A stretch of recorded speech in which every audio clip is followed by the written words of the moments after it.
Les gars, il faut pas oublier que la France, c'est quand même le pays qui a vendu Sainte Jeanne d'Arc aux Anglais.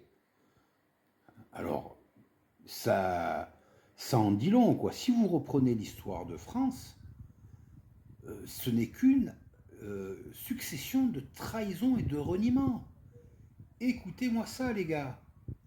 Tous les services de renseignement discutent avec les services de renseignement étrangers, même des pays qui sont des dictatures. On a toujours des contacts avec les services de renseignement. Là, ce n'est pas un service de renseignement que les Français auraient vu. C'est un groupe de terroristes. Donc, c'est comme si on avait rencontré des dirigeants d'Al-Qaïda ou de l'État islamique pour négocier ou pour discuter avec eux de l'avenir, parce que c'était en 2020, donc c'était 3 ans avant l'attaque. Euh, Moi, je pense que la diplomatie française dans ce dossier est plus que lamentable parce qu'elle essaye d'être à la fois avec Israël, mais surtout avec l'État palestinien. Parce que j'en ai déjà parlé, mais à la fin des années 90, les services de renseignement palestiniens, les services officiels de l'État palestinien, étaient formés par les services français. C'est quand même donc un ancien agent de la DGSE qui parle là. Le mec s'appelle Pierre Martinet, quoi. Un ancien agent de la DGSE. C'est quoi? C'est un complot des sionistes encore? Ils ont été formés dans l'antre du service action de la DGSE où j'étais en poste dans cette période-là. Donc, vous C'est quoi la DGSE? Est-ce que c'est le Mossad, la DGSE? voyez, l'ambiguïté de la France dans ce domaine est particulièrement dangereuse C'est même pas de l'ambiguïté. C'est de la saloperie pure et simple.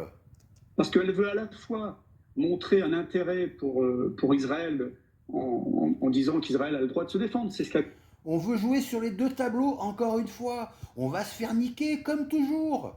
Sur les deux tableaux, tu perds à chaque coup.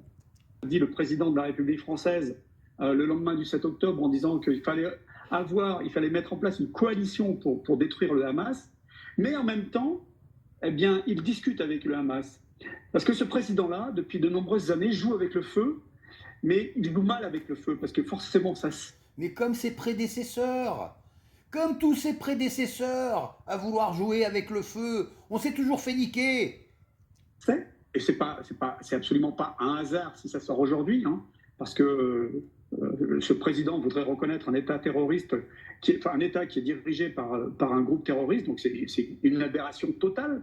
Donc aujourd'hui, on est dans une situation où ce président, il voudrait à la fois être à 20 ou 30% avec Israël et tout le reste avec comment dirais-je, avec le Hamas Ça marchera jamais. Ça n'a jamais marché, ce genre de magouille. On s'est fait virer des Amériques à l'époque de Louis XIV, là. On s'est fait virer des Amériques pour ça.